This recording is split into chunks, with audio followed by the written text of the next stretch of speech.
The night she looked at me with red eyes and asked, "Can you give me a hug?"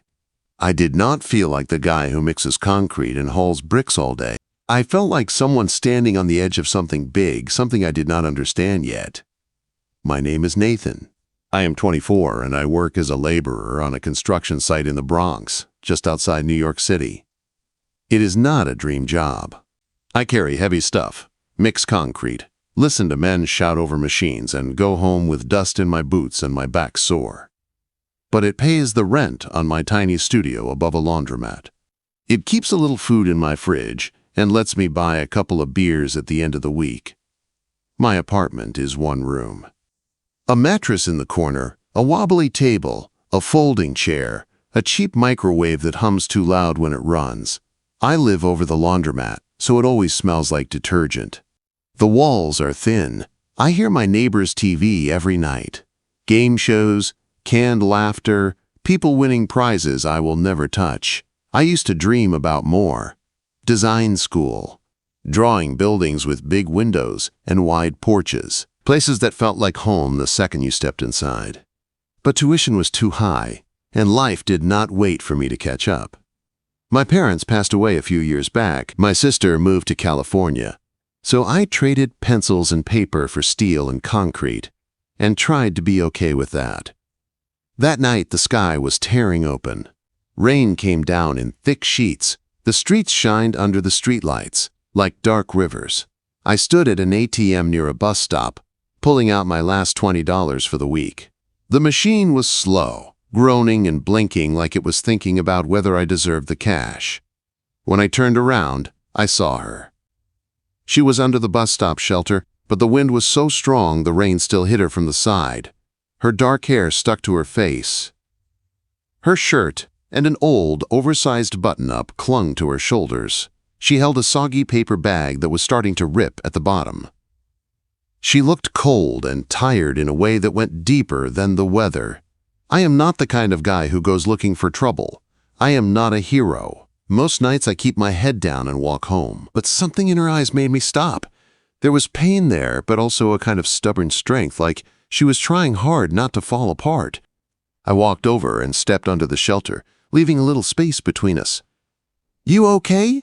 I asked, raising my voice over the sound of the rain hitting the metal roof. She looked up.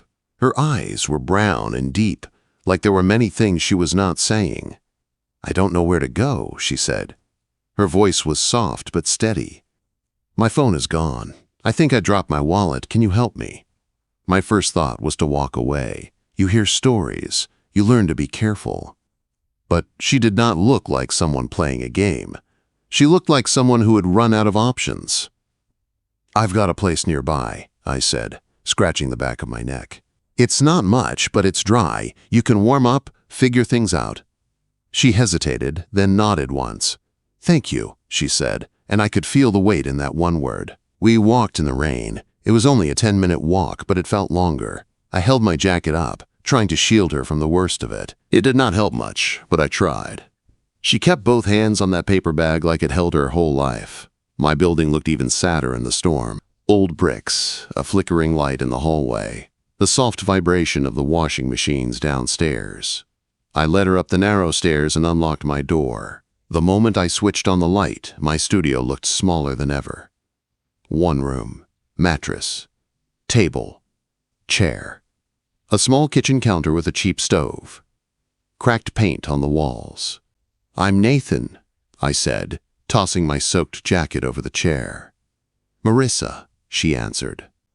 She stayed near the door at first, like she was not sure if she should come all the way in. Her eyes moved over the room. I did not see any judgment, just quiet focus. I went to the closet and pulled out an extra blanket and a spare pillow. "You can take the bed," I said, handing them to her. "I'll sleep on the floor." "You don't have to do that," she said, shaking her head. "It's fine," I replied. "You look like you need it more than I do." She held the blanket close to her chest for a second, like she was hugging it. "You're kind," she said, "kinder than most." I did not know what to say to that. I did not feel kind, I just felt human. That night I lay on the floor, staring at the ceiling. The rain pounded on the roof. I could hear her breathing, soft and steady, on my mattress across the room. I kept thinking about how she ended up at that bus stop with no phone and no wallet. I did not know who she really was, but I knew one thing. She was not just some random stranger I helped. There was more to her, a lot more. I woke up to a smell I did not know how to place at first. Warm. Real. Not instant noodles or burnt toast. My back hurt from the floor, but when I sat up, I forgot about it. Marissa was in my tiny kitchen, wearing one of my old flannel shirts. It hung loose on her, the sleeves rolled up to her elbows. Her hair was pulled back in a messy knot. On the stove, eggs sizzled in the one frying pan I owned and never really used. Bread was toasting in the microwave's grill setting. The old coffee pot I had buried in a cabinet was actually working. "You're up," she said with a small smile. "I hope you don't mind. I raided your fridge. You had 3 eggs and half a loaf of bread. I did what I could." "I didn't even know those eggs were still good," I said, getting to my feet. "They were almost gone," she said, "but not quite." She set a plate in front of me, then poured coffee into a chipped mug and slid it over. "Thank you," I said. "You didn't have to do this." "You didn't have to let me stay," she said, meeting my eyes for a moment before looking down again. "Figured I should at least make breakfast." We ate in the quiet. The only sounds were the scrape of forks and the hum of the laundromat below us. I kept stealing glances at her. She moved with this calm, careful grace that did not match the story of a woman who had lost everything. "How long have you lived like this?" she asked, nodding toward the bare walls and the worn mattress. 3 years, I said, "since my parents passed. It's not much, but it's quiet."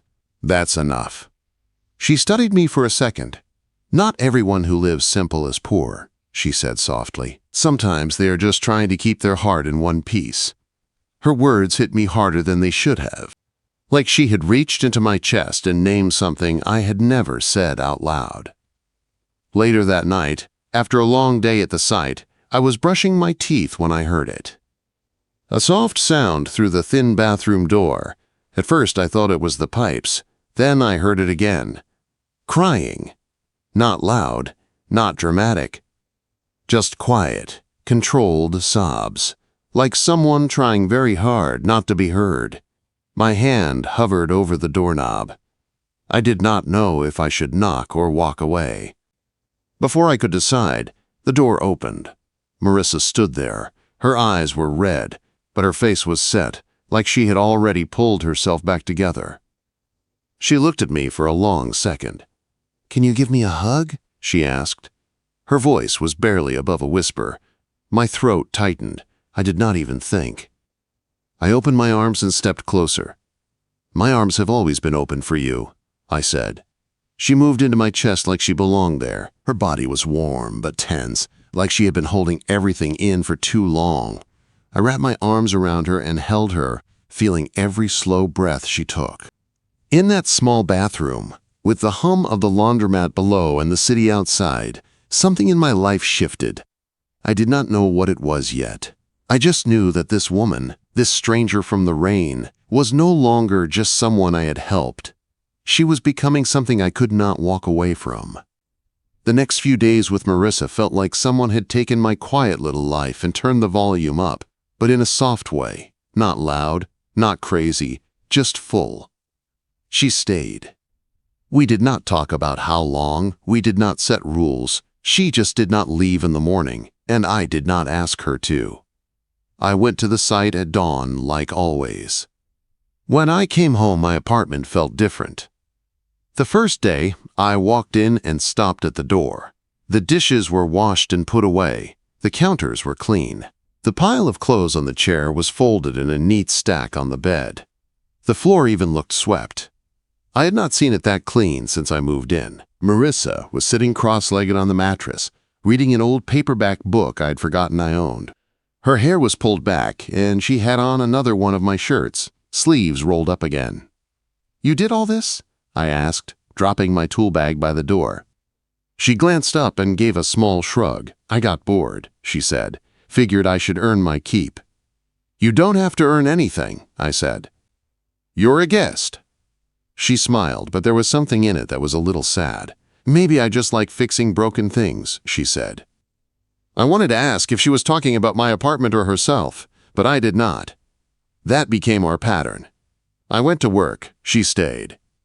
When I came home, there was some kind of meal waiting. Not fancy, just simple food that somehow felt like more than it was. Pasta from the back of the cupboard, rice and beans. A salad from wilted lettuce I would have thrown away. You really know how to stretch nothing, I told her one night as we ate at the wobbly table. She looked proud, like she had just pulled off a magic trick. My mom used to say if you can cook from scraps, you can survive anywhere, she said, tapping her fork against her plate. Is she still around? I asked. Marissa's eyes went distant for a second. No, she said, not anymore. There was a quiet there that felt heavy, so I did not push. One evening, I came home to the sound of water splashing and a curse word that did not fit her soft voice. Everything okay? I called. In here, she answered. I found her on the kitchen floor in front of the sink. The cabinet doors were open, and my old metal toolbox was beside her. She was on her knees with a wrench in her hand. Water dripped steadily into a bowl under the pipe. What are you doing? I asked, trying not to laugh. Your faucet leaks, she said, giving me a look. It was driving me crazy. I thought I could fix it. You are going to fix my plumbing? I raised an eyebrow. Why not? She said. How hard can it be? I knelt beside her and gently took the wrench from her hand. Hard enough that you're about to flood the whole place, I said. Here, let me show you. Quote. She shifted so our shoulders were touching. I reached under the sink and guided her hand with mine, showing her where to tighten. The metal was cold. Her skin was warm. The faucet sputtered, then sprayed us both in the face before settling into a steady stream. We jerked back, laughing, water dripping from our hair and chins. For a second, the sound of our laughter filled the little kitchen, bouncing off the thin walls. It felt good. Too good. Nice job, plumber, she said, wiping her cheek with the back of her hand. You sure you are not in the wrong line of work? Yeah, I said, grinning. Maybe I should put semi-skilled sink fixer on my resume. She handed me a towel, our fingers brushed, and a sharp, quick jolt shot through me. I pretended not to notice. She pretended too. But we both felt it. I know we did. Later that night, I dragged 2 folding chairs out onto the tiny balcony outside my window. It was hardly a balcony, more like a narrow ledge with a rusty railing, but it was something. The Bronx hummed around us. Cars honked. A dog barked somewhere. A siren wailed in the distance. We shared a 6-pack of cheap beer.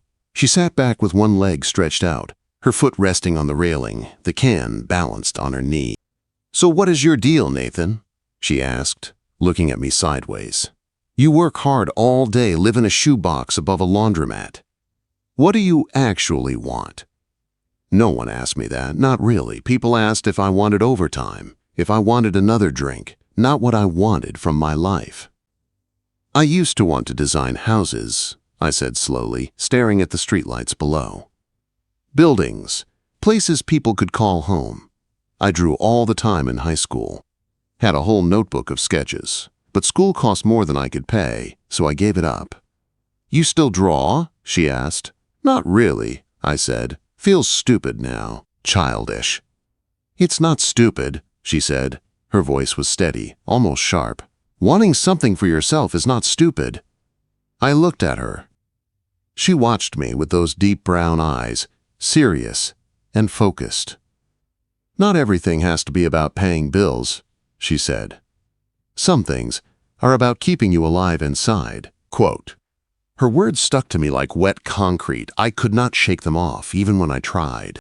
The next day, she went hunting through my closet and the boxes under my bed while I was at work. When I came home, she held something in her hands. What is this? She asked. It was an old sketchbook. The cover was bent. The pages were yellow at the edges. I had not seen it in years. Oh, I said, suddenly shy. That's nothing. Just old drawings. She opened it before I could grab it. Page after page of houses I had imagined. Small ones, big ones, porches, Balconies, tall windows, wide yards. "These are good," she said, not looking up. "Really good." I laughed once, tired and short. "They're just doodles, Marissa." She shut the sketchbook gently and held it like it was something precious. "They are not just doodles if they came from you," she said. "You have something, Nathan." Her words made my chest feel tight. That night on the balcony, we did not drink beer. We drank instant coffee from chipped mugs because she said we should, quote, "act like adults for once." She leaned her head on my shoulder for a moment. Just a light weight, but I felt it all through me. "You're easy to be around," she said quietly. "I forgot people like you existed." "People like me?" I asked. "People who help without asking what they get back," she said. "People who listen." I wanted to ask her more about herself. Her past, her job, her life before that bus stop. She had told me pieces. A partner who left. A life that fell apart. It sounded real, but sometimes the way she spoke felt too smooth, too careful, like she was leaving things out. Still, when she smiled at me in the dim light, all I could think was how right it felt, having her there. On the fifth morning, I woke up to a strange kind of silence. The laundromat hummed below like always, but the room felt empty. "Marissa?" I called, sitting up. No answer. The mattress was made, the blanket folded. Her borrowed shirt was draped over the chair. For a second, my stomach dropped. I thought she had gone. Just like that. No note. No goodbye. I stood there in the middle of my tiny apartment, feeling stupid for how much that hurt after only a few days. Then I heard the bathroom door click open. I turned, and my breath caught in my throat. This was not the Marissa in my flannel shirt and bare feet. She stepped out in a black blazer that fit her perfectly, over a white blouse that looked soft and expensive, slim black pants, simple heels that clicked softly on my cheap floor. Her hair was pulled back in a neat bun. Her makeup was light but sharp. Her lips were dark, her eyes lined in a way that made them look even deeper. She looked like someone who belonged in a glass office high above the city, not in my studio over a laundromat. She held a leather bag in one hand and a phone in the other, tapping the screen like she had 100 things to do. "Morning," she said. Her voice was calm, smooth, different, like she had flipped a switch. "I didn't mean to scare you." I just stared at her, my heart pounding. "Marissa," I said slowly, "what is going on?" "Why do you look like that?" Quote.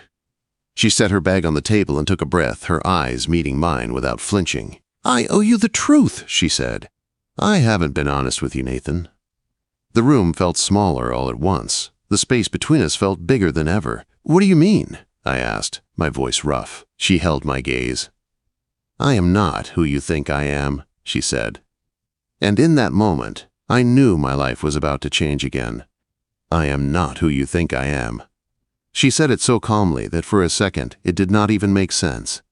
I stood there in my sweatpants, hair a mess, dust still on my work boots from yesterday, staring at a woman who looked like she walked out of a company boardroom. "What does that mean?" I asked. She took a breath, placed both hands on the back of the chair like she needed something solid to hold. "My name is Marissa Hole," she said. "I am the CEO of Hole Media."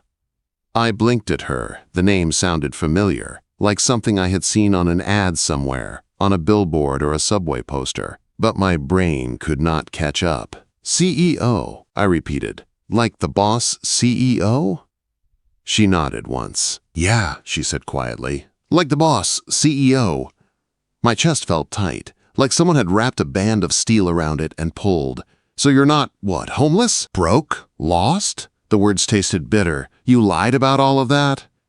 Her eyes did not flinch, but I saw something in them. Guilt, fear, maybe both. "I was never homeless," she said. "I didn't lose my wallet or my phone. I left them in my car. I was testing something." "Testing what?" I snapped. She held my gaze. "Kindness," she said. "Trust. I was doing a field project. I wanted to see how people react when a stranger asks for help in a real way, not in a controlled room. I wanted it to be honest." I laughed, but it came out rough and empty. "So what?" I said. I'm some kind of lab rat? A case study? Nathan, no, she said quickly, stepping closer. Listen, that first night, yes, I was running an experiment. I wanted to see if anyone would help me, really help me, not just toss me a couple of dollars and walk away. You didn't hesitate. You took me home. You gave me your bed. You didn't ask what you'd get out of it. That is what normal people do, I said. At least they should. You would be surprised, she said softly. Most don't. They look away. I shook my head. My heart pounded so hard it hurt. You let me believe you were broken, I said. You told me about losing everything. You cooked in my kitchen. You cried in my bathroom. You asked me for a hug. Was that all part of the project too? Quote. Her face twisted like the question stung. No, she said. Not that. Not the way it turned out. The story I told you that first night was edited, yes, but the pain was real. I did lose things. I did lose people. I just didn't tell you the full version, because then you would have known who I was. And I needed you to see me as just someone in trouble. You lied, I said again, because that was the only thing my brain could lock onto. You came into my life under a fake story and watched me fall for it. I watched you be human, she said. I watched you care. And I did not expect it to hit me like it did. I felt my throat burn. You should have told me, I said. Day 2, day 3, any day. You could have said, Nathan, I'm not who you think. I have money. I have a job. I have a life somewhere else. You let me think we were the same. I know, she said. Her voice dropped, softer now. I kept putting it off. Every time I tried to tell you, you did something that made it harder. You fixed the sink with me. You shared beer with me on the balcony. You showed me your sketches. You held me when I asked. I was not supposed to feel anything, Nathan, but I did. I turned away from her, pressing my hands against the counter so hard my fingers hurt. The apartment felt too small, the walls too close. So what now? I asked. You got your data? You write your report, tell your rich friends about the nice construction guy in the Bronx who let the big CEO crash on his mattress? That's not what this is, she said. I don't want to turn you into a story to sell. I stopped the project after the first night because of you. Because I knew I was crossing a line I shouldn't. Funny, I said. Doesn't feel like you stopped anything. She stepped closer, but not close enough to touch me. I stayed because I wanted to, not because of the project, she said. I stayed because you felt like the first real moment I've had in a long time. No titles, no cameras, no investors. Just you and me and bad coffee. I stared at the floor. My voice came out low. I don't know what to do with that, I said. I don't know how to trust you. A long silence stretched between us. She reached into her bag, pulled out a simple white card, and set it on the table. Her name was printed at the top. Under it, in small letters, Whole Media. A phone number. An email. An office address in Manhattan. If you ever want to try design again, she said, send me your first sketch. I can help. Not because you were part of my project, because you are talented, and I believe you are meant for more than carrying bricks for other people's buildings. I did not move. I did not reach for the card. You should go, I said finally. My voice shook, but I forced the words out. You have your world. I have mine. Quote. She looked like she wanted to argue. Instead, she just nodded once. Okay, she said. If that's what you want. She picked up her bag, walked to the door, then paused with her hand on the handle. For what it's worth, she said without turning around, when I asked you for that hug, that was the most honest thing I've done in years. Then she walked out. The door closed with a soft click, and the sound echoed in my chest. The apartment felt different after she left. Bigger, but empty. The mattress looked too neat, the sink too clean. The folded clothes on the bed felt like they belonged to a different life. Her card sat on the table, bright and sharp against the old wood. I went to work that day, but my head was not on the job. The noise of the site washed over me. Men yelled. Machines roared. Cement dust filled the air. I went through the motions, lifting, carrying, tying rebar. But inside I was stuck back in that small room. watching her walk out the door in that black blazer. Part of me was furious. Part of me missed her so much it scared me. That night, I came home, dropped my boots by the door, and saw the card again. The clean print. Her name. Her world. I picked it up, traced the letters with my thumb, then set it back down like it burned. Days passed. Work, sleep, repeat. The studio went back to its old state. Dishes in the sink, clothes on the chair, instant noodles for dinner. But the quiet was different now. It wasn't peaceful. It was loud, like something was missing and would not shut up. I told myself I was fine. She had lied. She had used me. That is what I repeated in my head when I caught myself listening for her laugh, or looking at the balcony and expecting to see her there with a beer in her hand. A week after she left, I came home to find a small cardboard box sitting outside my door. No return address, just my name, written in neat, careful handwriting I knew too well. My heart started pounding as I picked it up. I took it inside, set it on the table next to her card, and stared at it for a long minute. Then I tore the tape open with shaking hands. Inside was a black case, smooth and sleek. I opened it to find a set of drawing pencils, charcoal sticks, and a thick sketch pad with clean white pages. The kind of stuff real artists use, not the cheap supplies from the discount store. On top of the pad was a folded note.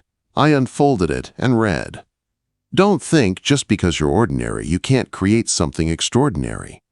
I'm still waiting for your first drawing. Marissa." The letters blurred. My throat closed up. I sat down hard on the chair, the note trembling in my hand. For the first time in years, I let the tears come. Not loud, not dramatic. Just quiet and steady, like rain against a window. She had lied. She had hurt me. But she had also seen me. Seen a part of me I had buried under concrete and dust. And now, sitting there in my tiny apartment above a laundromat, with a sketch pad in front of me and that note in my hand, I had a choice. Keep living like nothing had changed. Or pick up the pencil and find out what else I could be. I stared at that sketch pad for a long time. The pencils were lined up in the case like they were waiting for me. I ran my fingers over the smooth wood, feeling stupid and scared at the same time. It was just paper and graphite, but it felt heavier than anything I had lifted at the construction site. I opened to the first blank page. My hands shook at first. I had not drawn in years. Not really. I pressed the pencil down and started with a line, then another. A roof, a porch, wide windows. I drew the kind of house I always saw in my head. Not big, not rich, just warm. A place that felt like you could walk into and feel safe. I lost track of time. The hum of the laundromat faded into the background. The city noise turned into a soft blur. It was just me, the paper, and the picture in my mind. When I finally leaned back, my neck stiff, there it was. A small two-story house with a wide front porch, big windows facing the street, a little balcony on the second floor. I had drawn a tiny figure sitting on the porch steps. Another figure standing in front, arms open. I knew who they were, even in simple lines. Me and Marissa. My chest hurt, but in a way that felt alive. I tore the page out carefully and stared at it. Part of me wanted to keep it, hide it under my mattress like some secret. The other part heard her words again. "I'm still waiting for your first drawing." Before I could chicken out, I pulled out an old envelope, slid the sketch inside, and grabbed her business card from the table. I copied the office address and block letters. My heart pounded as I sealed it. My name and return address looked small in the top left corner. At the mailbox on the corner, I stood there for a full minute, the envelope in my hand. "If this blows up in my face, I am blaming you," I muttered to no one. Then I let it drop. Days passed. Work, noise, dust. My body did the same moves, but my mind kept drifting to that envelope, as if I could see it traveling through the city, landing on her desk, her fingers touching the edges of my drawing. Maybe she would laugh. Maybe she was too busy to care. Maybe someone else would open it and toss it into a bin with junk mail. By the fourth day, I told myself to let it go. She was a CEO in Manhattan. I was a guy who mixed concrete in the Bronx. Our paths had crossed. They were not meant to keep crossing. On Friday, my phone buzzed during my lunch break. The number was unknown. From Manhattan. My heart slammed against my ribs. I almost let it go to voicemail. Almost. "Hello?" My voice came out hoarse. "Nathan?" Her voice was clear on the other end. Calm, but there was something under it. "It's Marissa." I sat down on the low wall by the side entrance because my legs suddenly felt weak. "Hey," I said, trying to sound casual and failing. "Got my address off the envelope, I see." "You did not put a note in with the sketch," she said. "Just the drawing." "Didn't know what to say," I told her. There was a small pause. "I put it on my office wall," she said. "I moved one of my awards to make space for it." I swallowed hard. "You didn't have to do that," I said. "I wanted to," she replied. "Nathan, can you come to Manhattan tomorrow? To my office? I know it is your day off, but I would like to see you. To talk in person. Properly this time. No lies. No tests." Quote. Every part of me was split in two. One half wanted to say no, to stay safe, to build a wall and never let her close enough to hurt me again.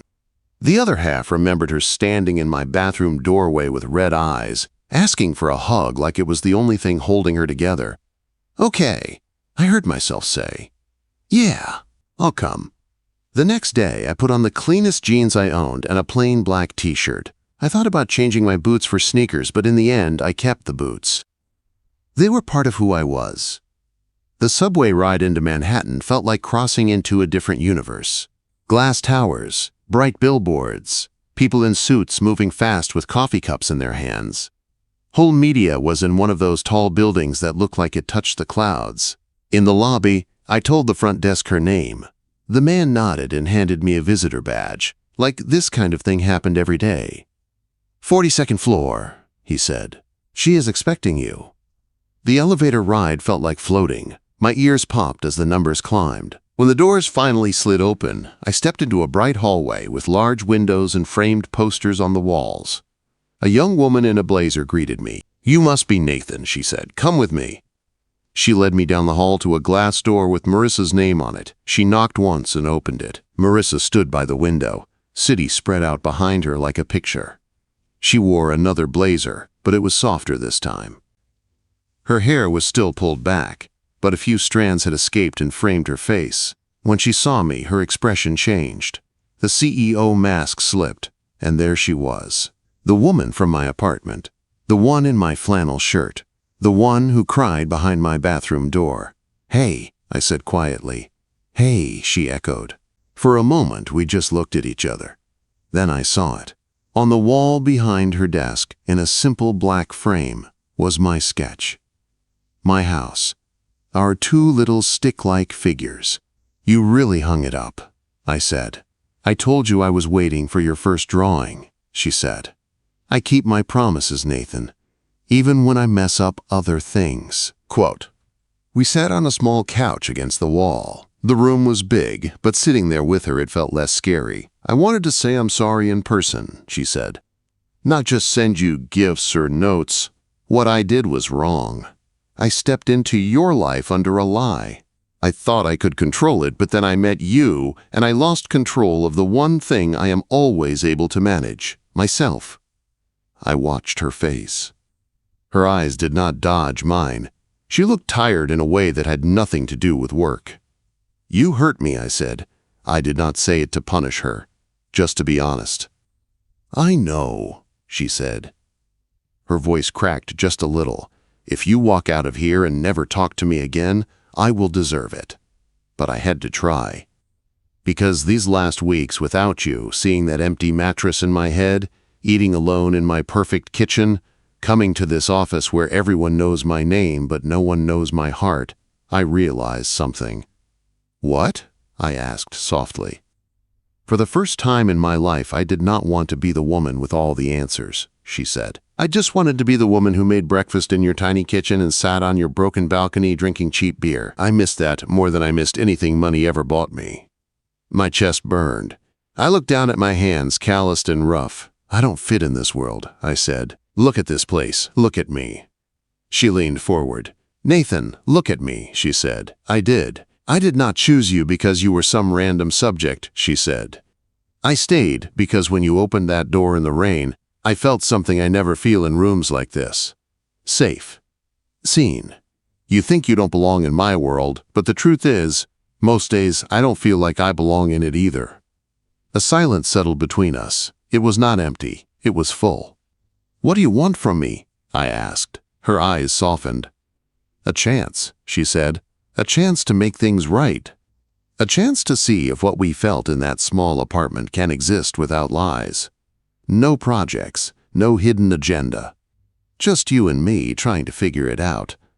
I thought of the nights she cooked with almost nothing, the way she laughed when the sink sprayed water in our faces, the way her body shook in my arms when she asked for that first hug. I don't know if I can trust you fully yet, I said, but I want to, and that scares me.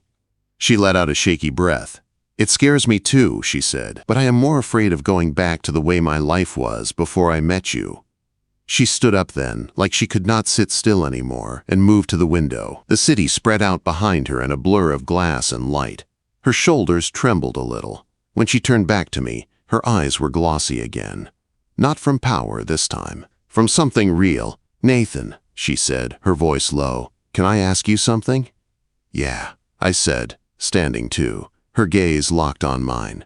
Can you give me a hug? She asked. This time there was no rain, no broken story, no project behind it, just a woman asking a man for something honest. I felt the answer rise in me before the words did. I stepped toward her, my chest tight, and opened my arms. My arms have always been open for you, I said. She closed the space between us. When she fell into my chest, it did not feel like something new. It felt like coming back to a place we had already built without knowing it. Her arms wrapped around my waist. Her cheek rested against my shirt. I held her, stronger this time, not like I was afraid she would break, but like we were both done pretending we were made of glass. We stayed like that for a long moment. The city moved outside the glass. Phones buzzed somewhere. People talked in the hall. But in that office, it was just us. When we finally pulled apart, she wiped her eyes and laughed softly. Not very CEO-like, huh? She said. I kinda like this version better, I said. She smiled. I meant what I said about your talent, she continued. I want to help you go to design school, if you want it. A program, classes, a foot in the door. You do not have to work for me. You do not owe me anything. But if you let me, I would like to invest in you. Not as a project, as someone I care about. Are you sure you are not just trying to buy forgiveness? I asked, but I said it gently. She shook her head. I could write checks all day, she said. They never made me feel the way your sketch on my wall does. I looked at the drawing again, at the little porch, at the two figures, at the idea of a life that was more than tired muscles and dust. Okay, I said finally. We can try. The school thing, the us thing, all of it. But we do it slow. No more surprises. No more surprises, she promised. We walked out of the building together. The sun was starting to set, painting the glass towers in orange and gold. On the sidewalk, among the crowds, she reached for my hand. I let her take it. The calluses on my fingers brushed against her smooth palm. The difference was there, clear as day, but it did not feel like a wall. It felt like a bridge. Weeks turned into months. I still worked some shifts at the construction site, but fewer. I started night classes in design, with money she helped arrange in a way that did not make me feel like a charity case. We spent some nights at her place, high above the city lights, and some in my tiny apartment above the laundromat, eating simple food and sitting on the balcony like old times. We fought sometimes. We stumbled. Trust is not a switch you turn on. It is something you build, brick by brick, like a house. But every time the fear came back, every time the gap between our worlds felt too big, She would come close, look me in the eye, and ask in a quiet voice I knew too well, "Can you give me a hug?" And every time my answer was the same. "My arms have always been open for you."